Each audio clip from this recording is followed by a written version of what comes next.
नमस्कार, आप देख रहे हैं वीके न्यूज। आपके साथ मैं हूं अमित तिवारी। बिहार विधानसभा चुनाव पर वीके न्यूज की पैनी नजर है और नजर उन सीटों पर खासतौर से है जहां पर खेल या तो बनेगा या बिगड़ेगा, या यूं कहिए कि गेम बदलेगा तो ऐसा बदलेगा कि जिन सीटों को लेकर अनुमान, चाहे वो विपक्ष लगा रहा हो या सत्ता पक्ष लगा रहा हो, वहां पर खेल हो सकता है। ऐसी कुछ सीटों की लगातार हम बात कर रहे हैं और बात अब होगी बिहार की चर्चित और सबसे ज्यादा निगाह जिसको लोग रखने वाले हैं, देखने वाले, वो है बांका विधानसभा। बांका विधानसभा इसलिए भी अपने आप में खास हो जाती है क्योंकि यहां पर अब तक के इतिहास में 8 बार बीजेपी ने जीती है, तो कांग्रेस बिल्कुल पीछे ही है बीजेपी के। ऐसा नहीं कि बिल्कुल बहुत पीछे है, 7 बार कांग्रेस का है।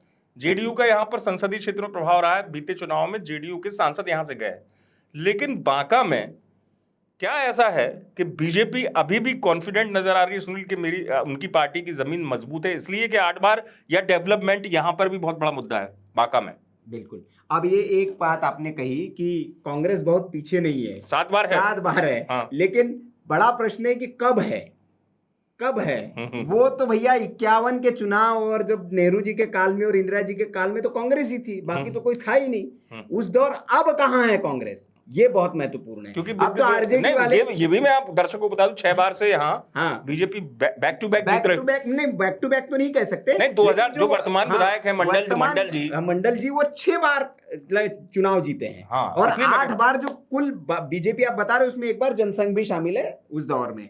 तो भारतीय जनता पार्टी का ये गढ़ है। अब ऐसे ही गढ़ नहीं है, अब उसके पीछे वजह भी है, जो डेवलपमेंट काम वहां पर जो हमारी टीम है कर रही है। भाई आप एक निश्चित तौर पर राजनीति में आप देखिए कि कोई व्यक्ति अगर लगातार चुना जा रहा है तो उसके पीछे कोई ना कोई वजह हो सकती है। या तो उसकी पारिवारिक पृष्ठभूमि इतनी बढ़िया, राहुल गांधी, या उसका व्यक्तिगत व्यवहार वहां पार्टी, राहुल गांधी या इंदिरा गांधी और रायबरेली जैसे कहे भाई कोई भी चला जाए, कुत्ता लड़ रहे गांधी परिवार के नाम पर, जीत जाता है जी। एक मिथक था और वो टूटा नहीं है। अमेठी, हालांकि स्मृति ईरानी ने उसको तोड़ने की कोशिश की। हमारे छिंदवाड़ा में कमलनाथ जी के अलावा कोई वहां जीत ही नहीं पाता था, लेकिन वो मिथक टूटा। तो अब जनता जो है उस चीज से निकल चुकी है बाहर कि वर्चस्व, गढ़, किला, अब वो चीजें नहीं रही।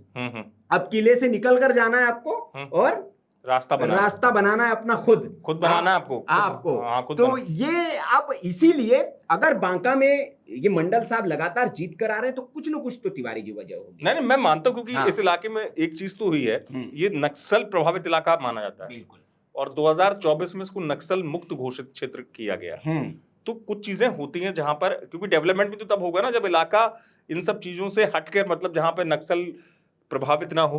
बिल्कुल। अब देखिए छत्तीसगढ़ इतना बड़ा, और अमित शाह का संकल्प है मार्च 2030 तक भाई हम इसको नक्सलियों को रहने नहीं देंगे, खत्म हो जाएगा नक्सल प्रभावित। उन्होंने एक तारीख दी है और उस तारीख के पहले भाई नक्सल मुक्त कर देंगे पूरे देश को। बांका में काम इन्होंने बहुत कराया है, ये अपना दावा बीजेपी का भी है। हाँ। और सरकार भी इसलिए सोचती क्योंकि बांका में साल दर साल परिस्थितियां जो बदली हैं, तो बांका का मानचित्र तो ठीक है, भागलपुर जिले में आता था उस दौर में 51 में, लेकिन वहां का विकास चित्र कितना, मतलब डेवलपमेंट कितना बदला है, ये अपने आप में एक फैक्टर हो सकता है। बिल्कुल नहीं, डेवलपमेंट फैक्टर है तभी। आप सिर्फ विधायक की बात मत करिए, आप लोकसभा में आ जाइए। 2024 का लोकसभा चुनाव या उससे पहले का लोकसभा चुनाव, सांसद जेडीयू के हैं वहां पर। सांसद जो है वो जेडीयू के। मैं वही कह रहा था कि वो प्रभाव, आप प्रभाव है, जब प्रभाव अभाव होता है तब प्रभाव नहीं होता है, लेकिन प्रभाव तब होता है जब विकास है, लोगों को सहूलियत मिल रही है, काम हो रहा है, तभी लोग आपको बार बार चुन रहे हैं।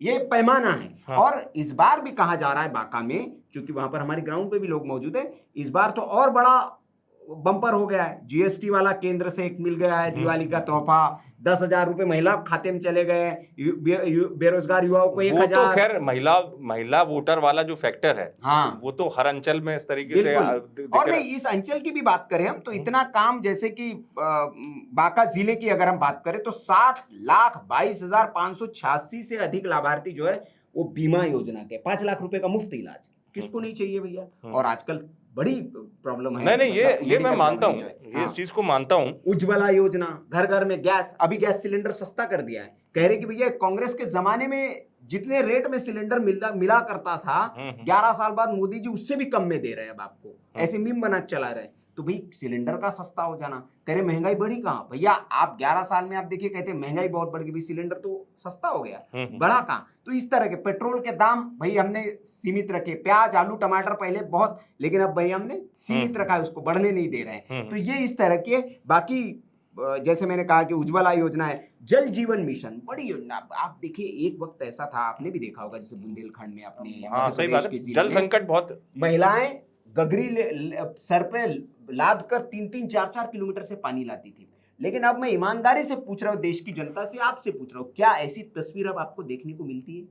नहीं, बहुत कम है, लेकिन भाई 2% 1%। हाँ, लेकिन अब जो कि स्वच्छ जल, प्रधानमंत्री नरेंद्र मोदी ने संकल्प लिया है कि घर घर स्वच्छ जल टोटी से जाना चाहिए। ऐसा नहीं कि हैंडपंप से मोहल्ले के ले आइए, आपके घर में टोटी आएगी और उससे जल आना चाहिए। तो ये जो घर घर जल योजना है, उससे 3,25,000 घरों में वहां पर कनेक्शन मिला है आपको। तो क्या जिस घर में स्वच्छ पानी जा रहा है, जिस घर में उज्ज्वला योजना मिली है, प्रधानमंत्री आवास के तो उसको घर मिल गया, शौचालय मिल गया, क्या करेगा वो?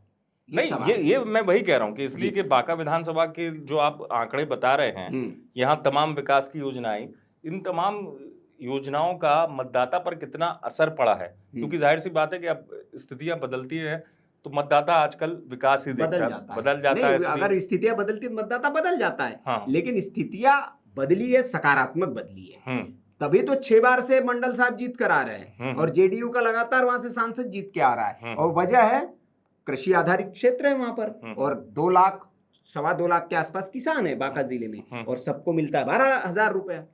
नहीं, ये ठीक है, किसानों के बीच में, और खासतौर से जल का संबंध भी किसानों से ही है, तमाम चीजें हैं। तो क्या यही वजह है कि बांका जो है अभी भी, मतलब क्योंकि बीजेपी खासतौर से उन इलाकों पे ज्यादा फोकस करती है, निश्चिंत नहीं बैठती, मैंने देखा है कि जहां वो जीतते रहे हैं। तो बांका इसलिए अभी भी मान रही है बीजेपी के, मतलब अपने लिहाज से उनके लिए आसान है, यहाँ पे घमासान है, क्योंकि इतने डेवलपमेंट के बावजूद भी बांका को लेकर इतनी कॉन्फिडेंट है बीजेपी? नहीं, बिल्कुल, इसकी वजह भी कई बार, लेकिन ये भी होता है ना सुनील के, आप बताइए कि इतनी बार से आप जीत रहे हैं, तो कई बार असंतोष भी होता है भाई। एक एंटी इनकम्बेंसी फैक्टर है भारतीय राजनीति। कोई भी विधायक को आप कितने साल तक झेलेंगे। लेकिन भारतीय राजनीति में हमने ये भी देखा है कि वो पहली बार विधायक बनते हैं और अंतिम वक्त तक वही रहते हैं।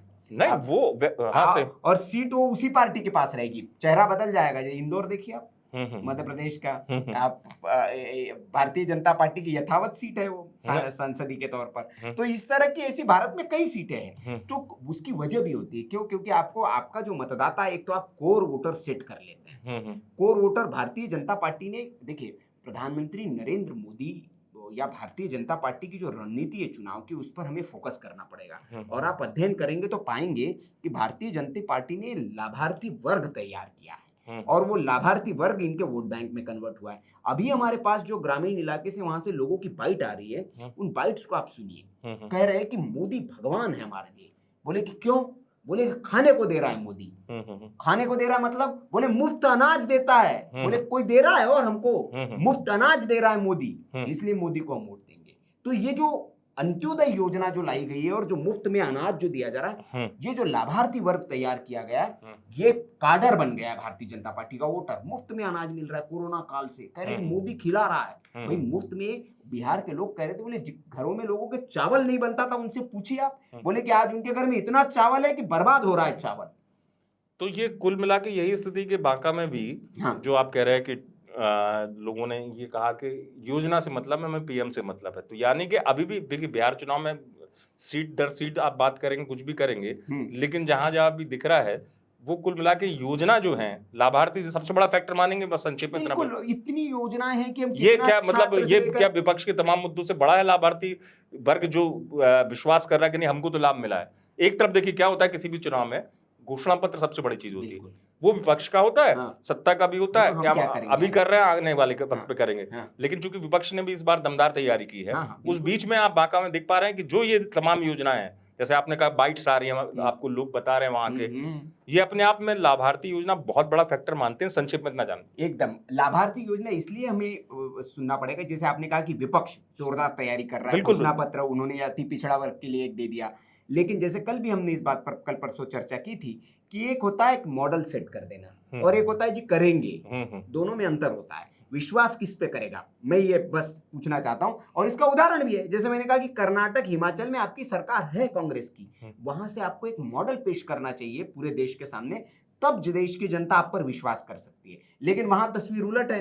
हिमाचल में आपको हर चीज पर दाम बढ़ाने पड़ रहे हैं, महंगाई वहां बढ़ गई है, क्योंकि आपने जो योजनाएं का ऐलान किया है घोषणा पत्र में, हम ये दे देंगे, हम वो दे देंगे, उसको देने में आपकी नानी याद आ जा रही है सरकारों को। राहुल गांधी बहुत योजनाएं कर, कर्नाटक में बहुत योजनाएं का ऐलान करके आया, लेकिन नहीं दे पा रहे। अभी तक कुछ योजनाएं शुरू कर दी, कुछ में नहीं कर पा रहे वो। और इसकी वजह है कि वहां सड़कों पर युवा निकला हुआ है, कह रहा है कि जो बाकी जगह आप कह रहे रोजगार, यहाँ तो ये मैं संक्षेप में, जो आपने पूछा संक्षेप में यही है कि आपको करके दिखाना पड़ेगा। भारतीय जनता पार्टी ने इतने दिनों में करके दिखा दिया। नहीं तो ठीक है, यही देखेंगे ना चुनाव में। यही देखेंगे कि विकास का मॉडल, जो क्योंकि बिहार का चुनाव बड़ा रोचक चुनाव है इस बार, और बड़ा मल्टी डायमेंशनल चुनाव है, और उस बीच में मतलब एक तो बाइपोलर होता है, ये तो मल्टीपोलर है, मतलब अलग अलग राजनीति। यही देखना होगा कि विकास का मुद्दा कितना बड़ा है और वोटर किसके साथ खड़ा है। लेकिन आप जरूर देखते रहें वीके न्यूज। नमस्कार। वीके न्यूज, राष्ट्र के नाम।